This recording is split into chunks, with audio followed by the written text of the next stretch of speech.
mga kapdeba. House daw ko. Ito yung front house ko. Yan. At yun ang aking. Medyo makalat na garden. Dahil nagtalas kami. Yan. So, yan. Yan siya. So, papagod pa rin yung small house. Medyo naglablaba. Dahil ha-house tour ko kayo. Okay? At syempre, papasok tayo. Let's go!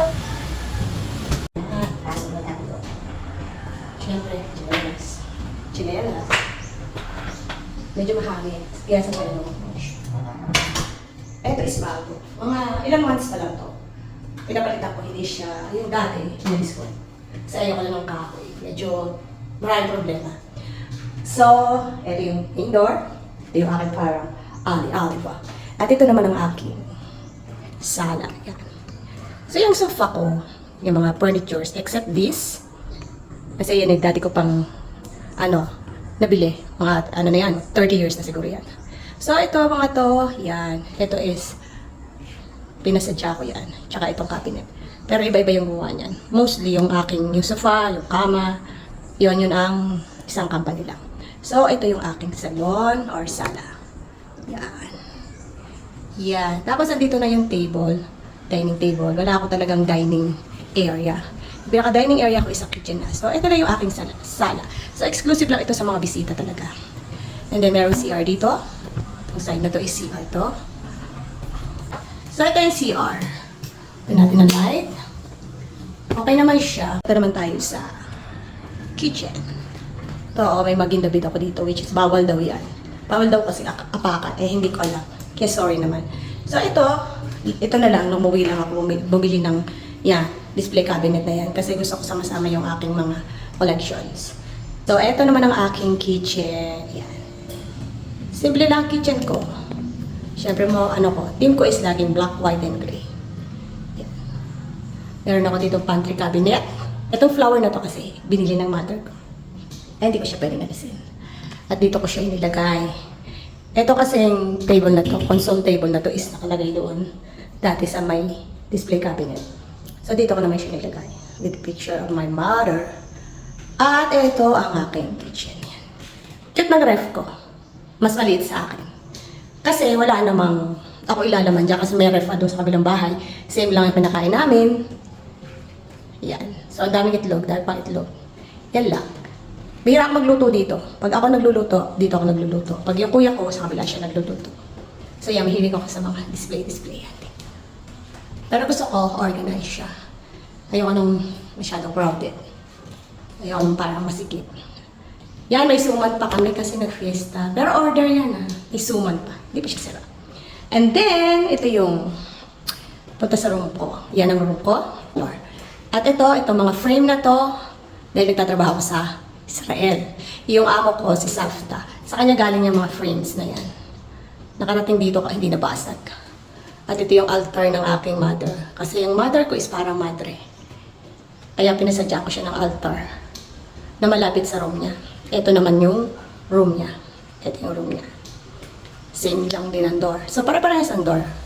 Ito yung room niya. May space naman. Pinalitan ko yung kanyang dito yung pinaka-table dito, yung cabinet. Kasi masyadong malaki. Yung luma namin yun. So, sabi ko, papalitan ko ng mas maliit para mas maluwag pa dito.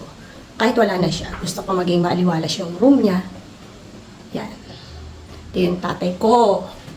At ito yung lolo ko, yung nasa taas. Lolo ko. Father ng nanay ko. At yun namang frame na yan. Yan. Yan. Nagkaroon sila ng picture ng kanyang yung kapatid na lalaki tsaka yung nasa US na kapatid niya. Etong mirror na to, matagal na to. Siguro lumang bahay pa namin. Hindi ko alam kung sa first house namin o second. Basta matagal na yan. So, ikikip ko yan kasi kailangan may luma pa rin tayong importante mga may sentimental. So, ito yung cabinet na mother ko. Huwag na natin buksan. Medyo empty na yan. At ito ang kanyang CR. Possibly lang yung CR. Yan. Yan. So, medyo wala nang magamit dito. Kaya, pinagtataob ko muna mga dapat itaob. Ang kuya ko minsan dito nagsi-CR. Yan. So, ito yung sa mother ko. And pupunta naman tayo sa aking room. So, ito naman yung aking room. Let go. Ito, alam niyo ba ito? Ito ay, siguro lang. Pag hindi sa Taiwan, kinit ko lang siya. Is yung aking bed at saka yung sofa na to. Ito. Yung sofa na to. Is kasama nung nasa sala na sofa. Tsaka yung vanity. And then, ito ang aking mga collections. Tingnan niyo yung mga collections ko. Ito yung mga collections ko. Yan. Diba? Yung mga collections ko. Yun nga, yung CR ko. Ito, same lang. Yung CR ko is same lang. Same lang din ang CR sa akin. Ayan. So, simple lang. Malit lang din. Simple CR lang. Importante may magagamit. So, ganyan lang siya. Kasilip. Mga simple CR, walang kaarte-arte. Importante may CR. Yan.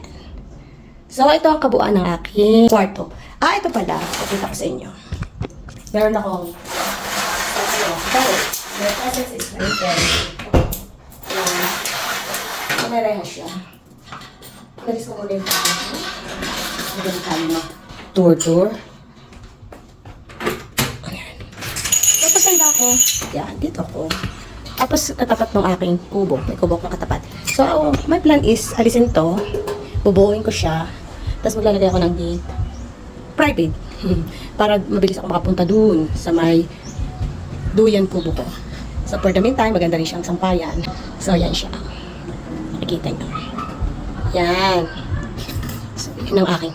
Kaya parang mas masarap talaga dito sa Pinas. Totoo yun, mas masarap dito sa atin. Tapos yan, may mirror din dyan. Hi!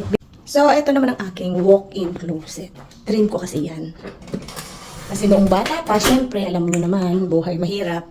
Isa lang kwarto, ganyan. So, ngayon, sabi ko, dream ko talaga magka-walk-in closet. Kahit simple lang. So, yan siya.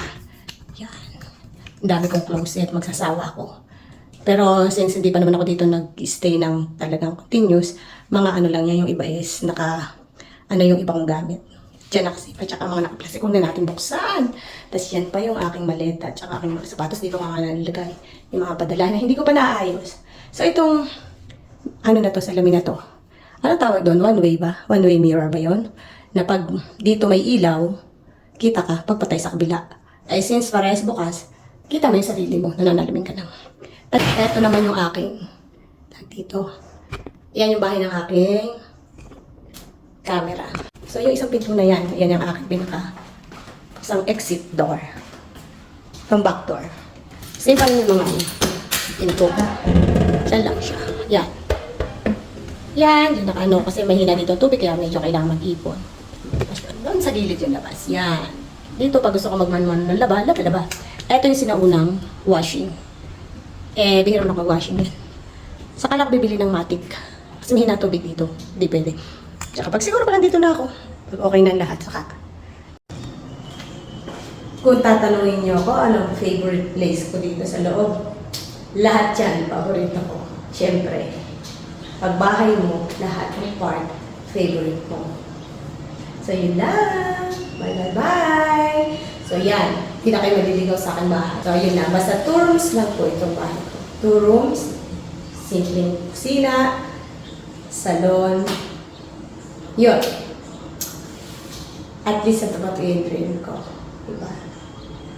At hindi nasayang yung mga pinaghirapan bilang OFW kasi usually talagang naubos yung pera natin sa pagtulong-tulong lang. So, habang tumutulong tayo, mag-save din tayo at ito pa rin natin mga dreams natin. So, yun lang. Bye-bye!